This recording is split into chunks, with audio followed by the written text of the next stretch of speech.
Namaskar. I am Suruchi Das and you're watching Ritam News. As the world grapples with the growing menace of terrorism, nations across the globe are facing unprecedented challenges to their security and stability.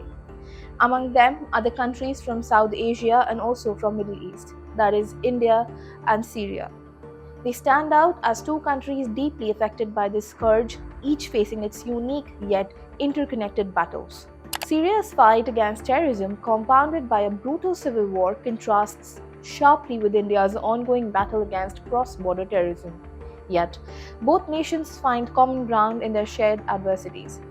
In 2017, during an interview with Neon TV, Syrian President Bashar al-Assad invited India to play a role in the reconstruction of his war-torn nation, underscoring the deepening ties and the shared resolve to combat terrorism. Syria and India are both targeted by terrorist organizations, often backed by external powers with vested interests. While Syria's fight against terror has been marked by the devastation of a civil war, India continues to battle cross-border terrorism from groups backed by neighboring states. In Syria, groups like ISIS, Hayat Tahrir al-Sham, and others, fueled by funding from countries like Saudi Arabia and Turkey, have wreaked havoc, leading to widespread destruction and displacement.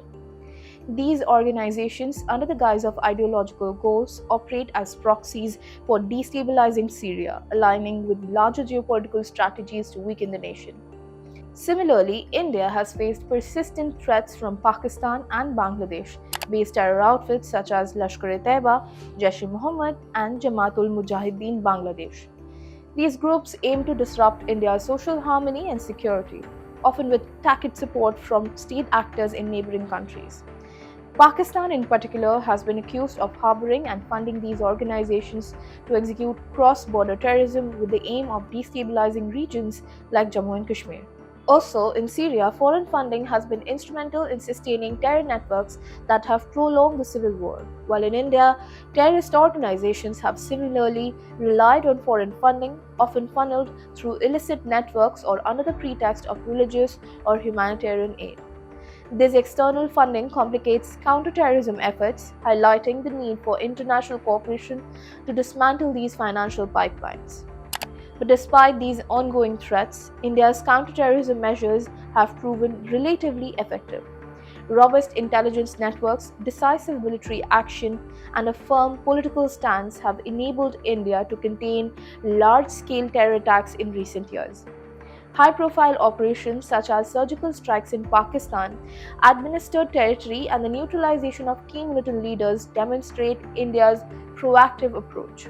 In contrast, Syria remains in recovery from years of civil war and extremist occupation. The nation's infrastructure, economy, and governance have suffered severe setbacks, making its fight against terrorism more arduous.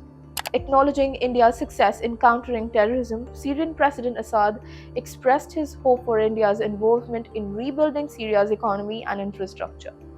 India's expertise in technology and development could play a transformative role in restoring Syria's critical systems, further strengthening bilateral ties. Assad had previously lauded India's stance on the Syrian conflict, appreciating its adherence to international law and its refusal to yield to external pressures to sever ties with Russia. He expressed hope that India maybe in future would play a significant economic role in Syria's reconstruction, further cementing the partnership between the two nations. The shared struggles against terrorism underscore the global nature of this menace and the importance of collaborative efforts to combat it. While India has successfully contained its challenges, Syria's path to recovery remains fraught with complexities. That old invitation for India to aid Syria's reconstruction represents not just an opportunity for economic cooperation, but a reaffirmation of their solidarity in the face of shared adversities. Jai Hind.